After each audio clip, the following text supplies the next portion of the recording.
Bayan kisan wani malami da aka yi a jamhuriyar Nijar, yanzu haka dai ana taron addu'o'i a Nijar kan mutuwar malami a hannun 'yan bindiga. Malaman makarantu a jamhuriyar Nijar na zaman addu'o'i ga malamin da 'yan bindiga suka hallaka a ranar 10 ga watan Janairu. Malaman suna gudanar da taron addu'o'in a cibiyar ƙungiyar ƙwadago ta malaman makarantu.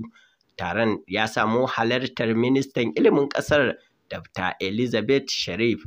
A ranar 27 ga watan Oktoban bara ne 'yan bindiga suka yi awon gaba da wasu malaman makaranta biyu, inda ɗaya daga cikinsu ya rasa ransa a hannunsu.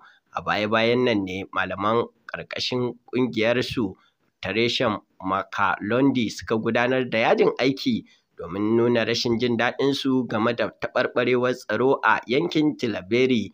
Ana ci gaba da samun ƙazancewar matsalar tsaro a jihar Tillaberi duk da iƙirarin da majalisar mulkin sojin ƙasar ke yi na samun nasara a yaƙin da take yi da mahara. Mu dai fatan mu anan shine Ubangiji Allah iji ƙan wannan bawa naka wanda 'yan bindiga suka kashe ba tare da ya ji ya gani ba. Ubangiji Allah ya kawo mana ƙarshen 'yan ta'adda.